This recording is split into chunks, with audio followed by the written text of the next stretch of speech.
en esta pandemia. Y hay que exhibir también a quienes con su irresponsabilidad, con sus ligerezas, con sus errores, con sus fallas, provocaron muerte, dejaron un desastre, un caos en un momento delicado. Un caos que queda, por supuesto, que lo acompañará en sus palabras, pero que no tendría que agotarse ahí. Ojalá haya consecuencias jurídicas, penales, para quien ha manejado de manera tan irresponsable la pandemia. Hoy se terminan las conferencias del subsecretario de Salud, Hugo López-Gatell. Hoy se acaba el espacio de la confusión. Hoy concluye el programa de televisión, el escenario que se montó desde el cual desinformó. Gracias, Manuel. ¿Cómo se transmite el COVID? Así.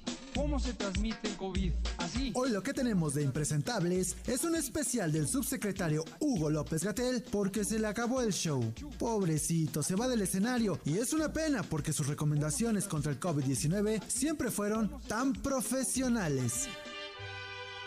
El tiempo que tarda la primera estrofa de las mañanitas, estas son las mañanitas que cantaba el rey David. A los muchachos bonitos se las cantamos así: despierta mi bien, despierta, mira que ya amaneció. ¡Pum! Es el tiempo suficiente para lavarse correctamente las manos. Y a lo largo de estas conferencias dio muestra de mucha elocuencia para hablar sobre el cubrebocas. Sirve para lo que sirve y no sirve para lo que desafortunadamente no sirve. Es más, hasta nos dejó pistas sobre el posible origen del COVID-19. Aunque se ha hablado del pingolín. Donde sí nos falló a todos fue en sus pronósticos. Total, solo era la parte que le tocaba. El mínimo era 6,000, otro escenario era 8,000, otro era 12,500 e incluso un escenario muy catastrófico que podía llegar a 60,000. ¿Cuál de ellos es el real? La respuesta es: todos pueden ser reales en distintas condiciones. Y es que nos demostró que las matemáticas no son lo suyo. Y hago una multiplicación que me permite decir, por cada caso confirmado de COVID, cuántos hay en la población que no vi. Tan tan. Oiga, es que manejar una pandemia es algo pesado. ¿Cómo está durmiendo el doctor Gatell? Mi promedio de horas de sueño a la semana es de 3:30. Ese es el tiempo que duermo. Otro momento cumbre de López-Gatell fue cuando nos asombró con su lógica. Si la curva fuera plana, ya no sería curva. Pero no todo es malo con López-Gatell. Estamos hablando de un hombre de mundo, un hombre moderno, un hombre incluyente. En todo momento, colegos. Y tan lindo con los niños. ¿El coronavirus se va a resolver en cuánto tiempo? Es que en mayo 8 es mi cumpleaños, entonces quiero hacer una fiesta con mis amigos, así que puedo intentar resolverlo hasta mayo 7. No te puedo garantizar que tu cumpleaños lo puedas festejar con tus amigas en presencia.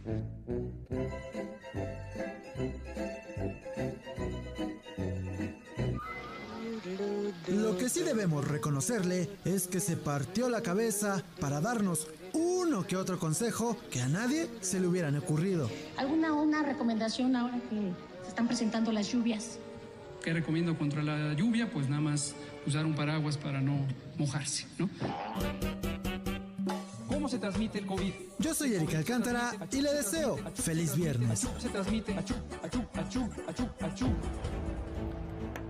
Bueno, un trabajo especial de Eric Alcántara. Se termina, decíamos, ese espacio, y qué bueno, un espacio que confundió más que aclarar, que desinformó en lugar de generar certeza, desde el que se manipuló la realidad y se lanzaron proyecciones con ligereza, estimaciones sin ningún tipo de rigor técnico ni científico. Se terminan estas conferencias del subsecretario López-Gatell, quien le ha dado un puntual seguimiento a las conferencias, a las palabras, a las contradicciones, a los errores que han costado vidas, a las omisiones, a los bandazos del subsecretario López-Gatell. Ha sido la doctora Lauriane Ximénez Fibi, doctora por la Universidad de Harvard, jefa del Laboratorio de Genética Molecular de la UNAM, y una voz que se convirtió en imprescindible, necesaria a lo largo de esta pandemia. Doctora, qué gusto saludarte, ¿cómo estás? ¿Qué tal? Muy buenas tardes, con mucho gusto de estar de vuelta en el programa. Al contrario, muchas gracias. ¿Con qué nos tendríamos que quedar, doctora, y qué va a trascender de estas que serán hoy 450 horas de conferencia del subsecretario López-Gatell? Bueno, antes de hablar de eso, yo creo que es muy importante señalar algo. La pandemia no se ha terminado. Que se terminen o no las conferencias de prensa es inconsecuente. Es decir, la pandemia sigue y sigue muy activa. Y realmente, pues es el último, tal vez es uno de los últimos gestos de irresponsabilidad e incompetencia que el doctor Hugo López-Gatell está teniendo durante la pandemia, de cancelar en este momento las conferencias de prensa cuando México se encuentra en una situación de tan complicada y tan incierta. En este momento, el doctor dijo en la conferencia de ayer que llevamos muchas semanas a la baja. Eso es falso. Llevábamos en pasado muchas semanas a la baja, ¿cierto? Hoy hay 7 estados de la República que están en un franco repunte. En algunos ese repunte ya se vuelve muy complicado. En Quintana Roo están en el peor momento que han tenido durante toda la pandemia. Lo mismo está a punto de suceder en Yucatán, en Campeche, en Tabasco, en Veracruz, en Tamaulipas, en Baja California Sur y en Sinaloa. Otros estados con esa misma tendencia al alza. Ahora, la curva epidemiológica nacional ahorita ya no está a la baja, es decir, las grandes ciudades, la Ciudad de México, el Estado de México, Jalisco, Guadalajara, Monterrey, etcétera, estas ciudades han dejado ya de descender en sus curvas epidemiológicas y se han estancado en una meseta y en algunos sitios comienzan a mostrar tendencias al alza. Ahora, si vemos lo que está ocurriendo en otras partes del mundo, aquí en México, pues ya nos llegó la hora. Hablé durante mucho tiempo, incluso antes de Semana Santa, que el tercer repunte iba a venir. Ahora, no es una cuestión de si va a venir o no, es una cuestión de cuándo. Y seguramente estamos próximos a que eso ocurra. Ahora, se cancelan las conferencias de prensa en ese momento incierto, en el que se deja a la población creyendo que pues más de la mitad del país está en verde, ¿no? Además, se ha dicho tanto que hemos vacunado a tanta gente y a tanta gente, pero lo que han omitido las autoridades decir es que aún con toda esa gente que se ha vacunado, más del 85% de la población mexicana aún no ha recibido por parte del gobierno un esquema completo de vacunación. Esto quiere decir que más del 85% de la población mexicana sigue desprotegida. Estamos en un repunte y ahora, pues en verde, y cancelar la conferencia de prensa, pues el mensaje que se está dando es, eso ya se terminó, sí, ¿no? Sí, ahora, o sea, ¿es ese, doctora, es esto ya se terminó o es... pues este hombre ya no puede seguir comunicando, él ya no puede seguir estando al frente, él ya no puede seguir hablando a nombre de un gobierno, con los resultados que los hemos platicado en muchas ocasiones, son desastrosos en todos los rubros de la pandemia. Sin duda lo son, pero creo que esa opinión no la comparte el presidente de la República, que quien es pues finalmente quien decidiría si el subsecretario se queda a cargo de la pandemia o no. Yo creo que el presidente ha dejado muy claro su admiración y su beneplácito por cómo el subsecretario ha manejado las cosas, ¿no? No ve que haya ningún problema. Entonces, yo no creo que él deje de estar al frente de la pandemia, solamente que ahorita, por alguna razón que pues creo que nunca conoceremos, como tantas otras cosas que han ocurrido en estos 15 meses, nunca conoceremos por qué se decide cancelar, ¿no? Es muy pues sospechoso, ¿no? Que se cancele justamente después de las elecciones, ¿no? Cuando se tienen en puerta un par de escándalos que pueden ser muy complicados sobre las vacunas y el plan de vacunación, una serie de cosas, ¿no? Y no creo que él deje de estar a cargo, ¿no? Con todo y lo desastroso que ha sido su manejo de la pandemia. Creo que simplemente ahorita van a apagar ese reflector por alguna razón que no sé, que ya ellos calcularon, pero el mensaje que se le da a la población es muy peligroso, porque se está dando el mensaje de que ya no, si bien las conferencias nunca fueron pues un ejercicio así de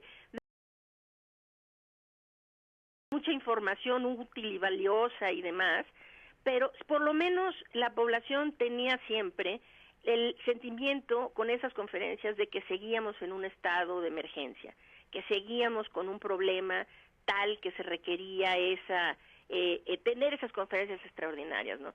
Y entonces creo que sí es muy peligroso ahorita cancelarlas en un momento en el que, en un momento de tanto peligro, dando ese mensaje de que la situación ha terminado cuando no es así. Ahora, en torno al contenido de estas conferencias, doctora, ¿qué va a trascender y qué quedará de estas conferencias que derivaron en una especie de show para un rockstar que se subió al ladrillo y se mareó, de un programa de televisión que además, hay que decirlo, pues fue perdiendo audiencia y fue perdiendo rating y además credibilidad con el correr de las semanas y de los meses? ¿Qué queda? ¿Qué trasciende? Bueno, pues yo creo que a la larga van a ser juzgados como lo que fueron, ¿no? Fueron pues un ejercicio ignominioso, ¿no? De protagonismo, de presunción, de autocomplacencia, ¿no? Las conferencias vespertinas finalmente terminaron convirtiéndose en una plataforma para darle visibilidad al doctor Hugo López-Gatell y para manipular la opinión pública, ¿no? Desde esa plataforma se dio a conocer, o sea, se dio la mayor cantidad de desinformación que hubo durante toda la pandemia, ¿no? Cuando se le dijo a la gente que no era necesario usar cubrebocas, que los asintomáticos no contagiaban, que habíamos domado la pandemia, y ayer se le dijo a la gente que ya vamos de salida y que la situación está muy bien controlada cuando no es así. Entonces, pues sí, yo creo que va a pasar a la historia como uno de los ejercicios propagandísticos pues realmente deleznables en la historia de nuestro país, ¿no? En un momento que ha sido tan crítico, doloroso, de tanta pérdida para tantos mexicanos, creo que las conferencias de prensa vespertinas van a terminar siendo eso, ¿no? Y terminan como lo que fueron, un ejercicio de irresponsabilidad, ¿no? Terminándolas así abruptamente, en un momento complicado, pues sí, creo que mal, así como empezaron, acabaron mal. Mal, lo que termina mal, pues es porque empezó mal, y en este caso lo que empezó mal termina peor todavía. Doctora, siempre es un gusto escucharla. Gracias por estos minutos. Nada que agradecer, al contrario, un placer. Gracias, muy buenas tardes, la doctora Lauriana Ximénez Fibi, doctora por la Universidad de Harvard. Adiós a este espacio, el de López-Gatell, en el que se aplanaban curvas por decreto, se imponían decisiones unilaterales y se falló estimándolo todo, estimando picos, asegurando dudosas, si no es que tramposas cifras, maquillándolas, y se queda ahí para el registro cada una de las palabras del subsecretario de Salud, Hugo López-Gatell. Volvemos al tema electoral.